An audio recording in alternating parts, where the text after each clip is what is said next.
welcome to this deep dive. Yeah. And we're all about describing events today. We are. You know, we all have those stories to tell. You do. Everything from Yeah. a crazy music festival to like a dinner party that went hilarious. Mm-hmm. But how do you capture all of that in words? Yeah.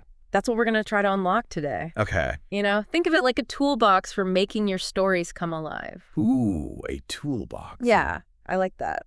Whether you're writing them down, posting on social media, right, or just telling a friend. Yeah, exactly. You're going to make them come alive. What tools are we talking about here? Okay, so first we've got like a stack of articles and some research on like the psychology of storytelling. Cool. Which is really amazing how our brains are wired for this. Oh, interesting. But we also have your notes, yes. right? Your personal list of events that you want to get better at describing. That's right. So we're going to be pulling from all of that. Love that. To give you a really personalized experience. Yes, and that's what I love about these deep dives. Yeah. It's not just generic advice. It's for you. Yeah, it's for you, the listener. Exactly. Okay, so to kick things off, why don't you share one event from the list that you'd love to describe more vividly? Okay, let's see. This one caught my eye. Okay. You mentioned a family reunion in location, mentioned in listeners' notes. Yes. What made that gathering stand out for you? Oh, man. That reunion was a whirlwind. Okay. Family coming from all over the place. Yeah. Some I hadn't seen in years. Oh, wow. And it was at this incredible location detail from listeners' notes. Okay.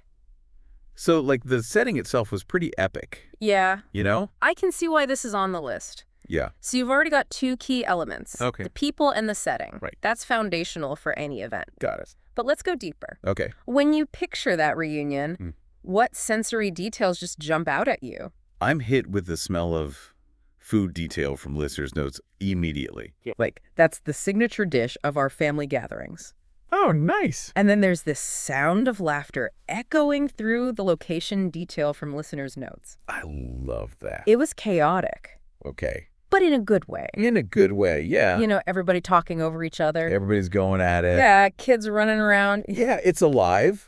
So those sensory details, those are gold. Okay. They transport your listener right there see that.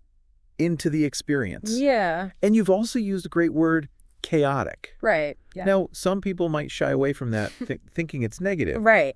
Right. But it captures the energy perfectly. Totally. It wasn't calm. It wasn't serene. Right. It was lively. It was boisterous. It was... Maybe even a bit overwhelming. It's a lot. But in, like, the most loving way possible. The best kind of overwhelming. Yeah. And that's crucial. You know, for you, the listener, don't be afraid to use words that reflect the mood. Yeah. Even if they're not like... Yeah. Typically positive. Right. It's about being authentic. I like that. You know? Yeah. Just authentic to the event. Okay, yeah. I'm already seeing how this is working. Yeah. Just by focusing on the senses and choosing the right words, the picture's getting so much clearer. It is, right? Yeah. And here's where it gets really interesting. Ooh. Let's look at how different cultures Okay. around the world approach this. Okay. I'm thinking specifically of Culture 1 from Listeners' Notes and Culture 2 from Listeners' Notes. Yes. Because you mentioned those in your notes. I did. As like areas of interest. Absolutely. I've always been so fascinated by how those cultures celebrate event type from Listeners' Notes. Okay. They have such rich traditions and storytelling techniques. Absolutely they do. Like take Culture 1 from Listeners' Notes, for example. They're known for using specific storytelling technique from source material to describe event type from Listeners' Notes. You know, it's not just about recounting what happened. Yeah. It's evoking the feeling. Right. The mood.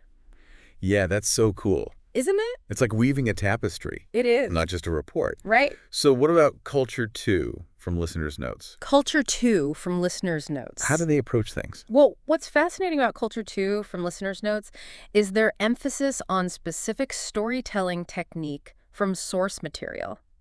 So their descriptions are often filled with sensory detail type from source material. Interesting. Which creates this really immersive experience for the listener. It's amazing how those nuances affect things, right? They do. Yeah, they really do. I'm realizing there's so much more to it than just listing the basic details. Yes. It's about capturing the soul. You've got it. You've hit the nail on the head. Yeah.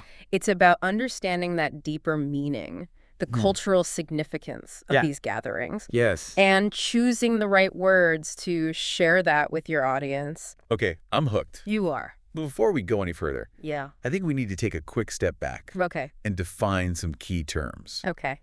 I know our listeners are savvy. They are. But a little refresher. Always good. Never hurts, right? Never hurts. So what are some of the vocab words that we should have in our arsenal?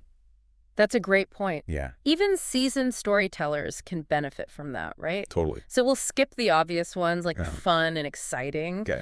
Let's aim for words that pack a punch. Love it. And evoke specific emotions. Ooh. So think effervescent. Ooh, I like that. To describe like a lively atmosphere Right. or poignant for like a moment that really touched you. I love those. Yeah. Effervescent is so much more vivid It is. than just bubbly Right. and poignant. Yeah. That really captures that bittersweetness, It does. like saying goodbye to family after a reunion. Yeah, that's a great example. Yeah, It's about choosing words that resonate on that emotional level. I see that. And that's a great segue into our next segment. Okay. You mentioned in your notes that you want to get better at describing specific emotion from listeners' notes. Oh, yes. That's a tricky one for me. Okay. It's easy to just say, I was happy. Right. But how do you convey that Right. Yeah. in a way that resonates? Right. And that's where the real magic of language comes in. Ooh. We're going to unpack that emotion, explore some powerful vocabulary, Yes. and even analyze some real-life examples Excited. of how master storytellers convey specific emotion from listeners' notes. Okay, I'm ready. All right, let's do it. This is going to be good. But before we do, Yeah. a quick question for you, the listener. Okay. What's one word that instantly evokes specific emotion from listeners' notes for you? That's good. Think about it. Yeah, something to ponder. Yeah, ponder it while we take a quick break. We'll be right back with more insights on describing events like a pro. Welcome back to our deep dive, all about describing events like a pro. Yes. We've already started building that toolbox for you, That's right. stocked with sensory details, Right. powerful vocabulary. I'm loving it. Yeah, it's all coming together. It's amazing how just a few tweaks in word choice can transform like a simple description into something so vivid. They can. Yeah. And engaging. And speaking of engaging, Yeah. we left off talking about specific emotion from listeners' notes. We did. A feeling that's often hard to capture in words. It is. It's funny because when I think about specific emotion from listeners' notes, certain images come to mind. Yeah. But translating those images into language Yeah. feels tricky. It does, because specific emotion from listeners' notes is nuanced. It is. It's not just happy or sad. Right. It's complex. Exactly. So how do we weave that in? Yeah, how do we do that? Well, one approach is to think about the physical sensations that are associated with specific emotion from listeners' notes. Okay. So how does your body react when you feel that? I guess my heart might race a little bit. Okay. Or I might feel a warmth Yeah. spreading through my chest. See, you're already doing it. Oh, yeah. Those physical sensations, Yeah. they can be anchors for you, Okay. for your description. Got it. So instead of just saying, I was excited, Yeah. you could say, my heart pounded as a wave of anticipation washed over me. Ooh, that's good. Right. Yeah, that's much better. It paints that physical picture, Uh-huh. and it helps your listener connect Yeah. on that deeper level. Okay, I like that. Right. Another technique is to use metaphors. Ooh, similes. I love metaphors. They're good. They're like little word pictures. They are. They're great. Yeah. A simile compares two things using like or Okay. as a metaphor, makes a direct comparison. Got it. Okay.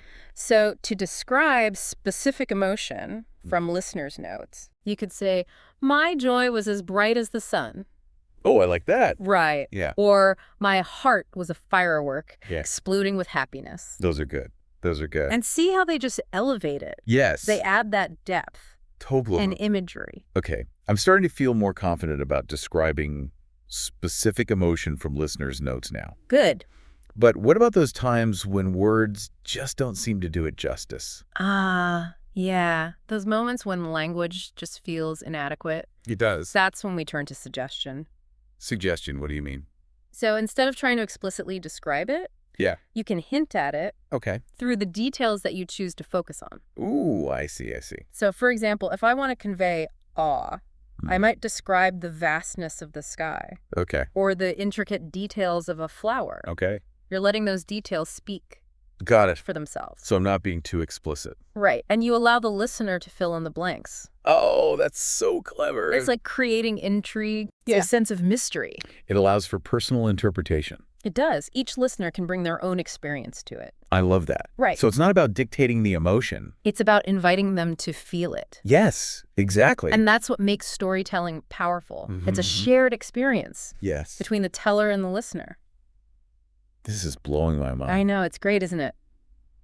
I never realized how much strategy Right. and thought goes into it. goes into describing events. Yeah. It's like a whole new world has opened up to me. A whole new world, and we're just scratching the surface. Remember those articles and that research we mentioned? Yes. There's a fascinating study Okay. about how our brains respond to narratives. Oh, tell me more.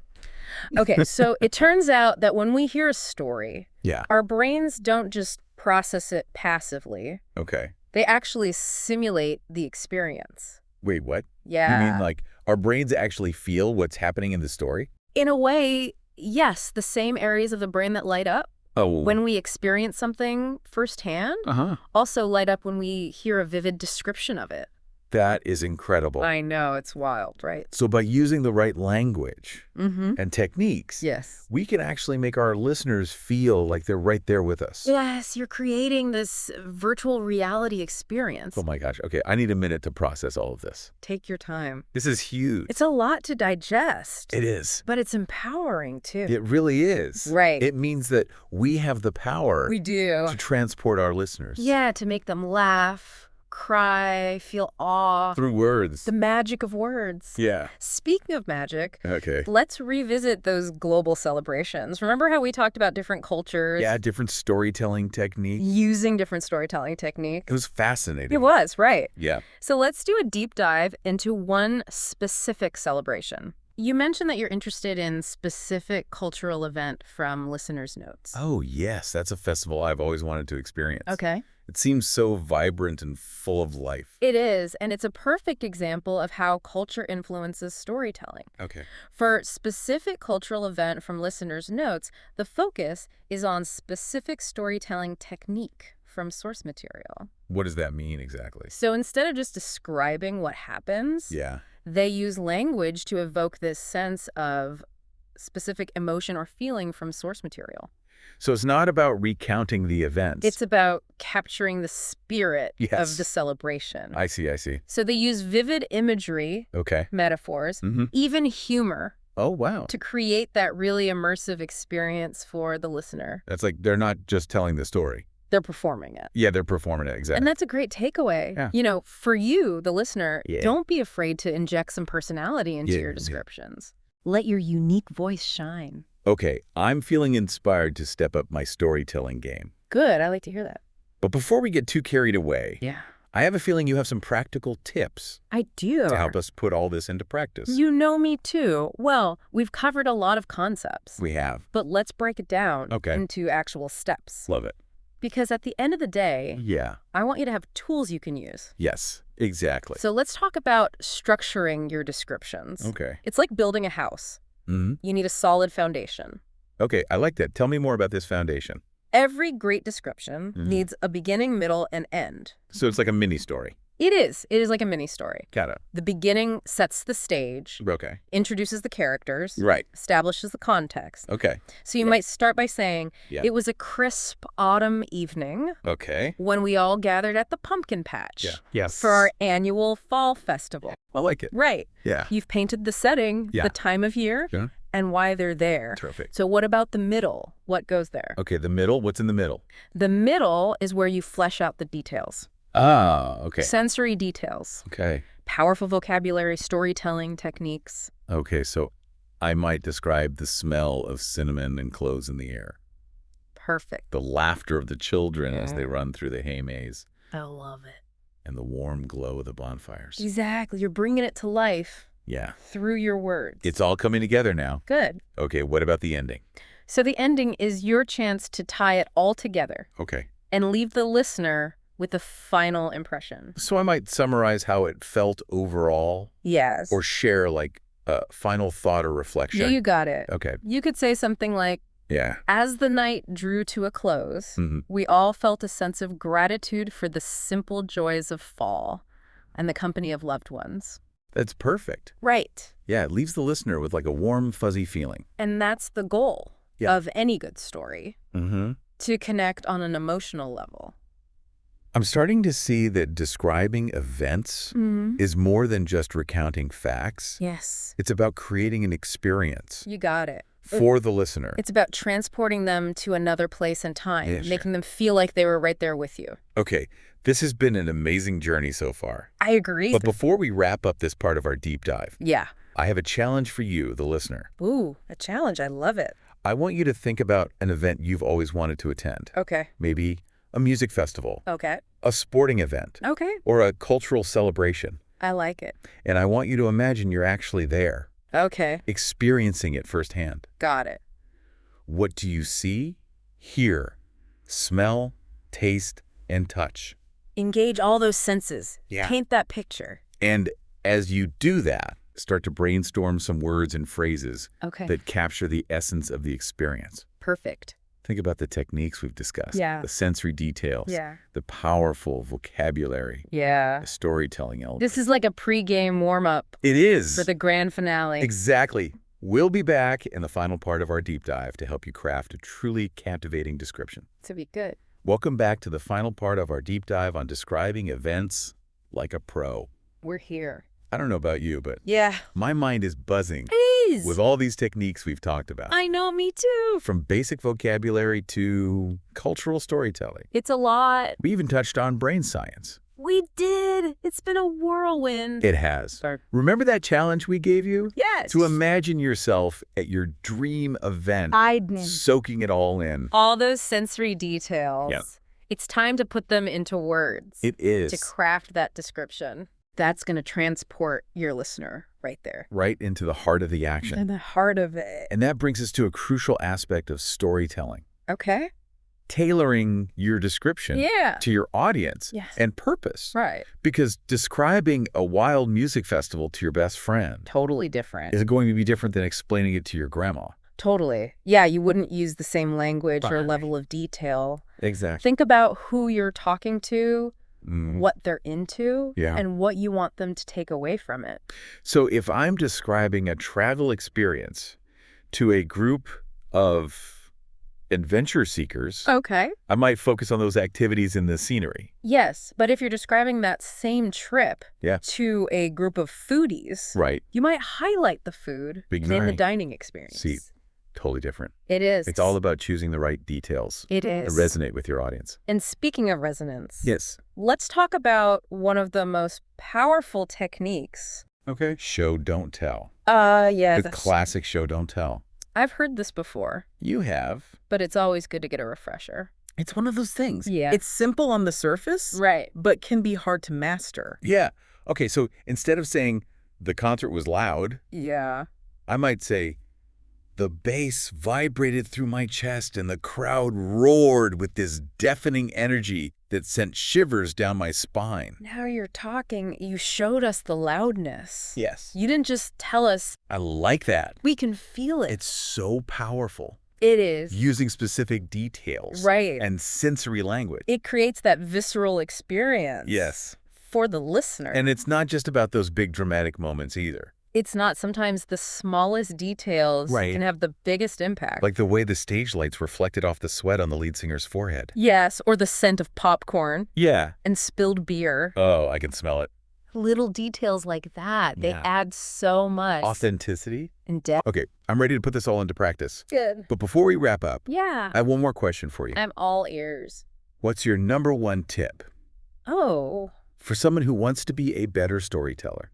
That's a great question. I think my advice would be to embrace curiosity. Okay. And observation. Curiosity and observation. Yeah. Tell me more. The best storytellers are the ones who are paying attention to the world around them. Right. They notice things that other people miss, and they're always asking questions. So it's not just about having a way with words. It's not. It's about having that curious mind. Right. And a keen eye.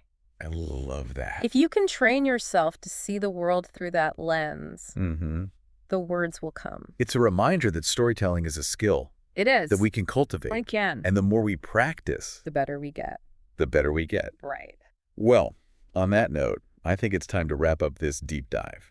It's been so fun. It has. Sharing all this. I hope you've walked away. Yeah. With a newfound appreciation. I hope so. For the power of language. Me too. We've covered so much ground. We have. From vocabulary to techniques. And you're ready. And I'm confident that you, the listener, are ready to describe events like a pro. Remember, every experience is a story.